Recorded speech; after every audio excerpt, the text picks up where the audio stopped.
আসসালামু আলাইকুম, সবাই কেমন আছেন? আলহামদুলিল্লাহ, আল্লাহর অশেষ রহমতে আপনাদের দোয়া এবং ভালোবাসায় আমরা সবাই ভালো আছি। তো আজকে আমি সকালে নাস্তা তৈরি করব। আজকে নাস্তা হবে বিরিয়ানি দিয়ে। তো আমি সব কিছু রেডি করে নিয়েছি। তো আমি বিরিয়ানি কীভাবে রান্না করব সেটাই আমি আপনাদের মাঝে আজকে শেয়ার করব। তো আশা করি পুরো ভিডিওটি দেখবেন। প্লিজ কেউ টেনে ভিডিও দেখবেন না, এতে আমার চ্যানেলের ক্ষতি হয় এবং ভিডিওরও ক্ষতি হয়।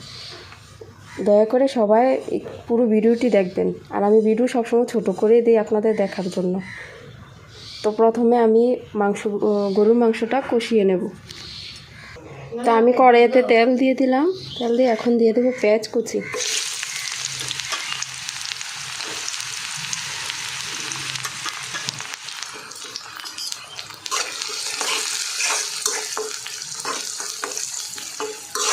পেঁয়াজটাকে আমি একটু লাল লাল করে ভেজে নেব। তারপর দিয়ে দেবো, আমার পেঁয়াজটা লাল লাল করে ভাজা হয়ে গেছে। এখন আমি দিয়ে দেবো আদা রসুন বাটা।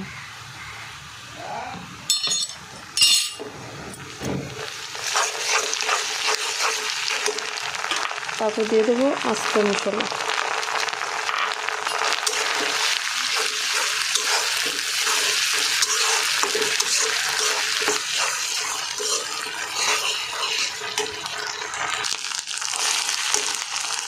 মশলা দেব, তার আগে একটু পানি দিয়ে দিলাম যাতে মশলাটা পুড়ে না যায়। তারপর দিয়ে দেব গরম মশলাগুলো দিয়ে দেবো। প্রথমে দিলাম জিরার গুঁড়া, তারপর স্বাদ মতো মরিচের গুঁড়া দেবো। আমি একটু জাল করে রান্না করব, সেজন্য মরিচটা বাড়িয়ে দিলাম। আর একটু পানি দিয়ে মশলাটা ভালোভাবে কষিয়ে নেব।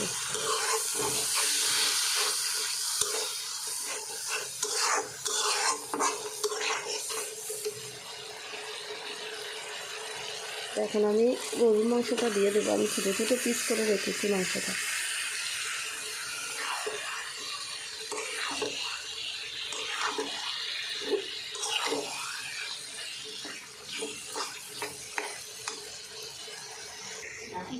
বিরিয়ানির সাথে দেব বিরিয়ানির মশলা।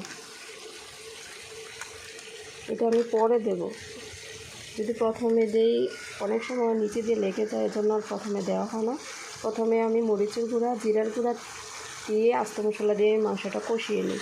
কে কীভাবে রান্না করেন, কে কী মশলা দেন শেয়ার করবেন। আর এদিকে আমার পেঁয়াজ কুচি রাখা আছে, চালের জন্য আলাদা ভাজবো। যে আদা রসুন বাটা, আমি একটু গরুর দুধও ব্যবহার করব। দিয়ে দেবো হচ্ছে স্বাদ মতো লবণ।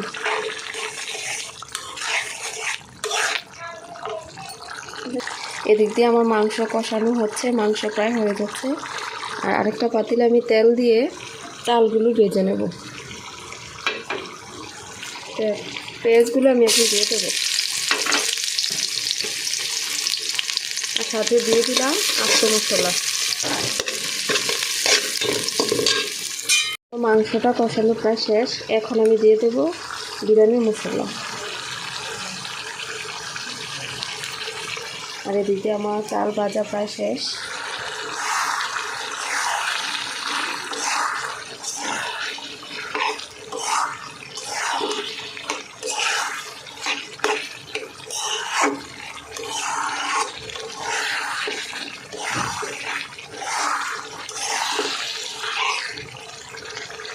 চালগুলো ভাজা শেষ হলে মাংসটা দিয়ে ভালোভাবে মিশিয়ে পরিমাণ মতো পানি দিয়ে দেবো।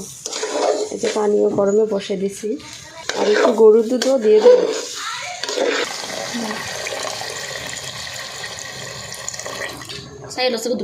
হ্যাঁ, পরিমাণ মতোই দেন।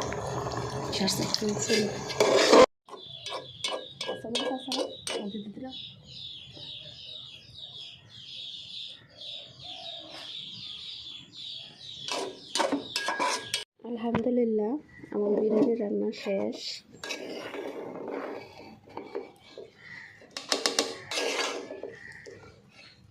তো আমার ভিডিওটি যদি আপনাদের ভালো লেগে থাকে অবশ্যই লাইক কমেন্ট করবেন। সবাই ভালো থাকবেন।